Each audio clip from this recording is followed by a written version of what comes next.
بمناسبة مرور سنة على وفاة فقيد الرياضة التونسية الهادي برخيصة رحمه الله. فريق سان جيرمان أمامنا ريفو، ثم رقم 17 الجيرين. غضون الأسبوع القادم إذا النشاط الرياضي بمقابلات رابطة الكأس. إذا فريق عنده نجاعة في التهديف، عنده حاسة كبيرة ياسر في اتجاه حسن الجابسي. طبعا هجوم حسن الجابسي، باهي حسن الجابسي.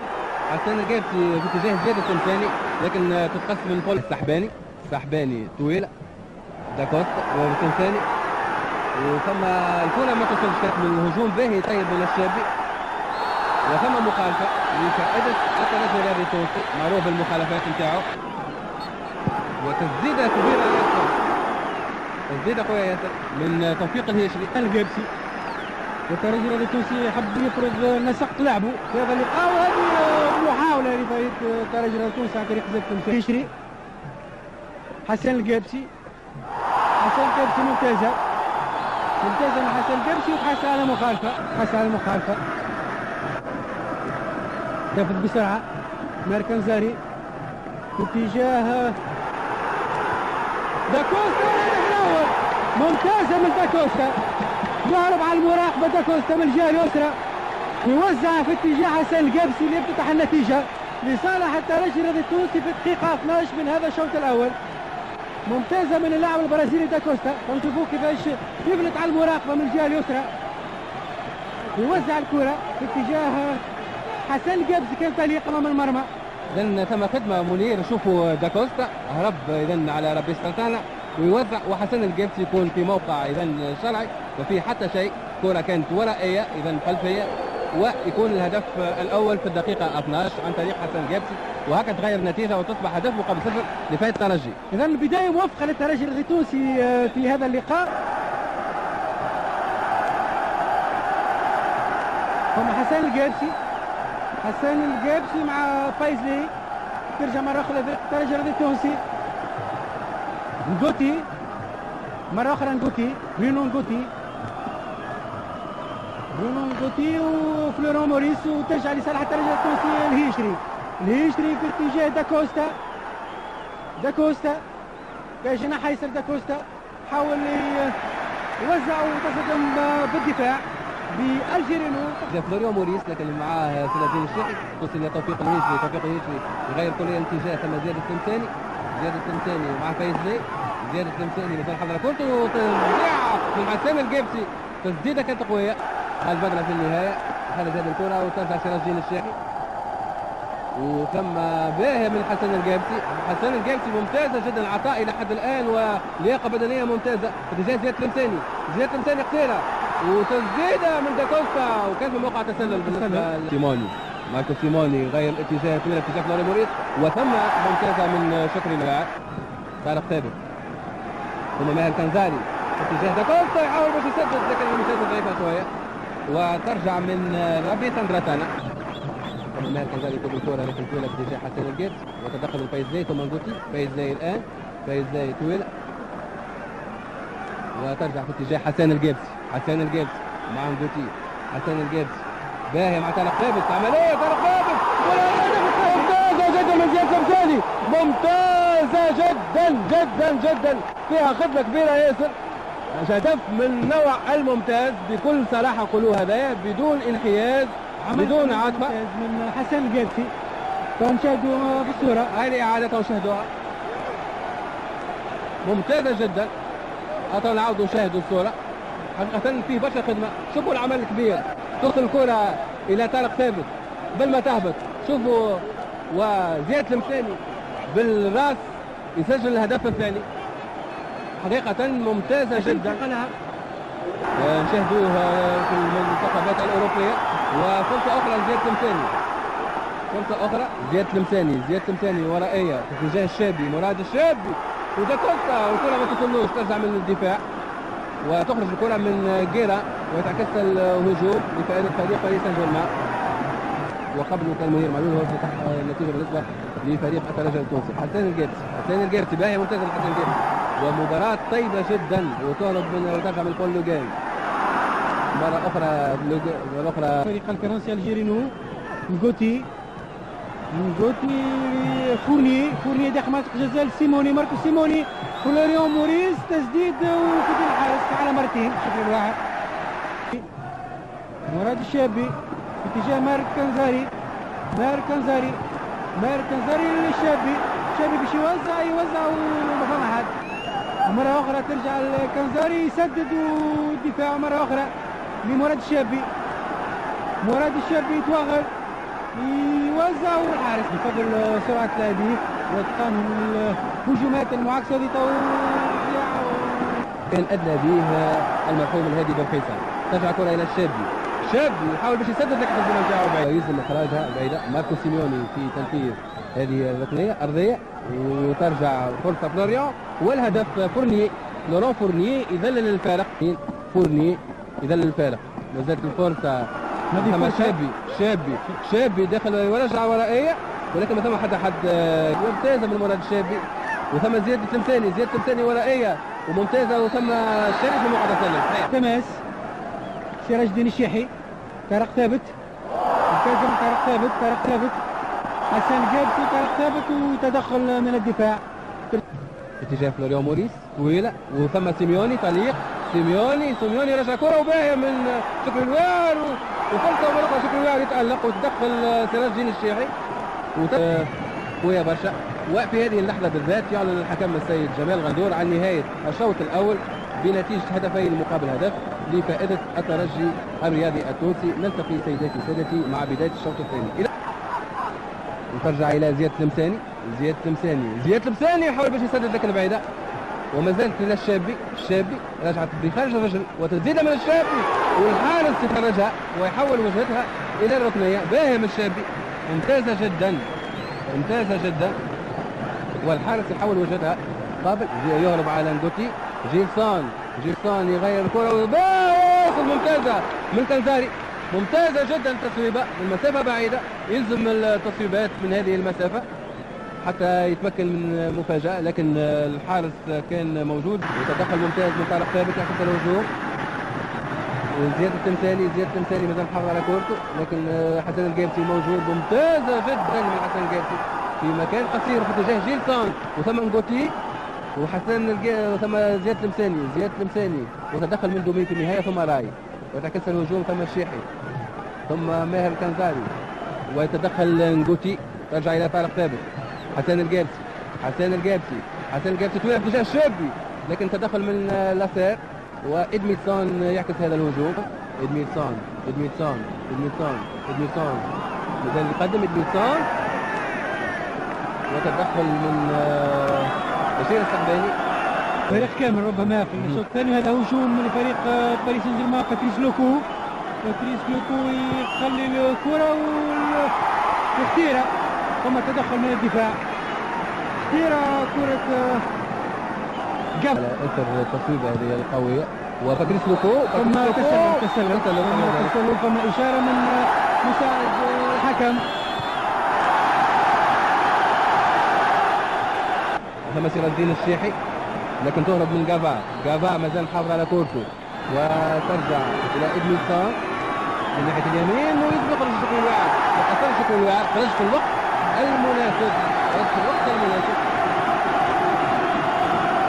وحصل على التماس بعد ما آخر ما لمس الكرة هو المهاجم فريق باريس سان جيرمان. هاي الإعادة تبعوا هذه الإعادة شوفوا الحالة شكل الواعد لأن الحكم رأوا أنها لمست والجماهير كانت في فريق الرجال التونسي. ثم شكل الواعر باهية من شكل الواعر في بعد هذه الكرة وتعكس الهجوم باهية من الشابي. عمليات قصيرة تصل له الآن شابي ثم حسن جابسي قبل الكرة بشير السحباني بجنبه. شابي مازال محافظ على كورته بالرغم من محاصرة لاسير وبعيدة من العروسي ونجوتي. طويلة في اتجاه العروسي ثم جيلسون ولاسير ثم باهي من الشابي. باهي ممتازة من الشابي ويخرج دومي أمام الحارس. في هذا الشوط الثاني ربما تشكيلة ثانية قدمها فريق باريس سان جيرمان في هذا الشوط الثاني. ترجع الكرة لمعاكسة والحارس ما زالت العروسي والحارس. العروسي توزيع وفما تدخل، وما زالت حسن القابسي في منطقة الجزاء واختيره على دفاع باريس سان جيرمان والسويح وركنية والشيحي. السويح مرة أخرى مازال محافظ على كورته. السويح يراوغ ويتحصل على المخالفة. فيصل بن أحمد مرة أخرى. فيصل بن أحمد أكرم شاشية باهية العملية ثنائية وثماش تسلل توزيع ما ثم حتى حد في الاستقبال. ترجع إلى منصور الواتي وترجع من الصالحي الصالحي متابع وسيسي قسهري والكرة تخرج. عندنا كذلك أمثالنا الشعبية وكلام أجدادنا اللي فيه أكثر من عبد، ومن بين هالأمثلة والكلام المقولة المعروفة: إذا ضربت وجع وإذا وكلت شبع. والترجي الرياضي التونسي وباستضافته لفريق باريس سان جيرمان الفرنسي في ذكرى وفاة فقيه كرة القدم التونسية المرحوم الهادي بركيسة يكون قد طبق المثال الشعبي كما ينبغي. هذيك راينا احنا معناها وقعت علينا ضغوطات في الفترة الأولى ولابد وناس عملت تنظيم تاع مباراة حوم وناس ما يليقش معناها لا باسم الترجي ولا باسم المرحوم. وقلنا ناس في عقلنا نستناو الفرصة باش نعملوا حاجة في حجم المرحوم وفي حجم الترجي حتى معناها نكونوا صادقين مع روح الفقيد. والهادي برخيصة عمره ولا تنساه معناتها، حتى كان الناس الوليدات الصغار هذوما كلهم يعرفوه. الهادي برخيصة معناتها كان محبوب من الناس كل. وهادي برخيصة عمره ولا شفته متغش، انا من اللي عرفته كل ديما يضحك يلعب يفلك. كان قريب لي ياسر، حبيبي ياسر. هذاك علاش تأثرت عليه ياسر. كيما تشوف البلاد الكل تأثرت عليه، هاك تشوف السطات هو معبي الناس الكل تحب الهادي برخيص. وهذوما مش كانوا يلعبوا كان الاسبيرونس مخلطين، حتى من جماعات اخرين جاوا. مقابله وديه لكن تمثل عده اشياء. اولا ساعه ذكرى المرحوم، ثانيا مقابله ضد فريق على مستوى باريس سان جيرمان، هذا يعتبر معناها تحقيق للسمعه الطيبه معناها يتمتع بها كره القدم التونسيه، وخاصه الترجي الرياضي التونسي الا ما يفك لكل سنه معودنا على المقابلات هذوما. الضيوف من جهتهم كانوا عارفين رواحهم علاش قادمين وشكون في اللقاء هذا مواجهين. الترجي تم اختياره كأول فريق افريقي من طرف الاتحاد الدولي.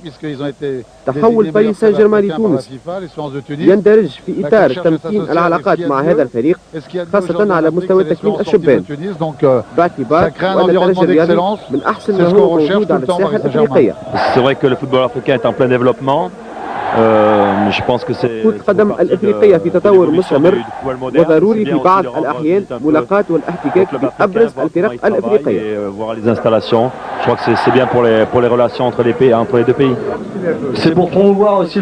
يسعدني ملاقاة فريق أفريقي نظرا للفنيات اللي تمتع بها لاعبين القارة الأفريقية. ما هيش المرة الأولى اللي يستضيف فيها الترجي الرياضي التونسي فريق من الوزن الثقيل، بل هذه الظاهرة كذلك أصبحت عادة من عادات الترجي. وهو نخليكم مع زميلي عبد الرحمن العش باش يستعرض بعجالة إبداعات الترجي في اللقاءات الدولية الودية. الترجي الرياضي باستقباله لفريق باريس سان جيرمان الفرنسي اللي اكتسب بعض أوروبي في السنوات الأخيرة، يؤكد التقاليد الراسخة والمتمثلة في التزام مقابلته ومنافسته لأعتى الفرق الأوروبية الأمريكية الجنوبية والآسيوية. بالأرقام باريس سان جيرمان كان المنافس الدولي رقم 22 للترجي الرياضي منذ أول لقاء أجراه يوم 18 جوان 1956 أمام أهلي جدة السعودي. الترجي عبر هذه المباريات في أعلى مستوى سجل 36 هدف، حقق 9 انتصارات، لكن أحلى وأمتع المناسبات هي لقاءاته مع أولمبيك مارسيليا سنة 1979، مع جوفانتوس الإيطالي سنة 1992، فلامينغو البرازيلي 1993 اللي كان معزز بنجوم كبيرة مثل جونيور وكازاغراندي، كذلك روما في جوان 1995 اللي كان أيضا معزز بالمدافع الدولي البرازيلي البعير. الحكم الدولي السيد غندور كان بدوره سعيد هالمشاركة. كل سنة وانتم طيبين الأول بمناسبة رمضان. ده شيء يسعدني جدا وشرفني جدا، لأن أنا الحقيقة بعتبر نفسي أنا مصري حقيقي، لكن أنا بعتبر تونس هي وطني الثاني، لأن تونس شهدت بالنسبة لي بدايتي في التحكيم الدولي كانت في تونس في عام 93. أنا بحب تونس وبتفائل بها، ويمكن هم كمان عندهم نفس الشعور. أما الممرن يوسف الزاوي فإنه كان متأكد من نجاح الترجي في هاللقاء، وهاو الدليل. سيوس يضركش الملاعب التونسي بصفة عامة في مثل المقابلات هذه يعطي الزايد؟ لا، ما يعطيش زايد، يعطي اللي عنده، خاطر ما ينجمش يعطي أكثر من اللي عنده، هذا الزايد ما فماش، لكن يمكن يكون أكثر مركز وأكثر موتيفي باش يلعب المقابلات ضد فريق يحب يبرهن اللي هو على مستواه. هذا علاش ينجح كل مرة اللاعب التونسي. فعلا كان الترجي عازم على الإبداع والإقناع، هذا ما خلاه يدخل المقابلة بقوة ويبهدل بالضيوف اللي ما لقاو حتى حل للتصدي لشطحات حسان الجابسي اللي كان بطل اللقاء بدون منافسة. حسان الجابسي عمل مسايا ومسبب اللي حب، عمل اللي حب في الضيوف، وما مرتش أكثر من 12 دقيقة على بداية اللقاء حتى جسم تفوق الترجي بهدف جميل باش يبقى في ذاكرة الحارس كريستوف ريفولت لمدة طويلة. البرازيلي يمرر كرة أرضية وحسن الجابسي في المكان المناسب يسجل. الهدف زاد في هيجان ابناء الترجي، وأكبر دليل على ذلك أنه بعد 8 دقائق من الهدف الأول، أي في الدقيقة 20، هجوم منسق من نوع خاص بين طارق ثابت وحسن الجابسي وزيادة فلساني يضاعف النتيجة. أي نعم 20 دقيقة والترجي متقدم بهدفين لصفر. باهي مع طارق ثابت. الوضعية غير المريحة أحرجت أبناء باريس سان جيرمان اللي عملوا جاهدين على العودة إلى المقابلة وافتكاك وسط الميدان ثم التقدم نحو شباك الوعد، لكن هذا الأخير كان في نهاره وتصدى لكل محاولة الضيوف بكل ثقة في النفس ورشاقة. لكن دقيقة 37 وعلى إثر تبعثيرة أمام مرمى الترجي لوران فورنيه يذلل الفرق، وبعد تذليل الفرق ياخذ باريس سان جيرمان بزمام الامور ويزيد في تهديد مرمى شكري الواعر، لكن بدون الوصول الى التسجيل. ينتهي الشوط الاول لصالح الترجي بنتيجه 2-1. في الشوط الثاني واجه الترجي فريق ثاني لباريس سان جيرمان، وهنا ظهرت قوه الترجي وخبرته في مثل هذه الظروف الصعبه. بعد ما قبل الترجي اللعب لمدة 15 دقيقة تقريبا عاد تدريجيا للسيطرة على المقابلة، خاصة بعد القيام ببعض التغييرات، وهكا كملت الفرجة وتخلي الصويح في فنياته العالية، وعمل للجمهور ألف كيف، وزادت بهتة الضيوف في هالعطاء الكبير لأبناء الترجي حتى يكون التحابب والتضامن والتآخي في أبهى مظاهره. زاد عزز الترجي في الدقائق الأخيرة صفوفه بلاعب النادي الأولمبي نضال الهمامي وبلاعب شبيب الحيوان كمال الصالح.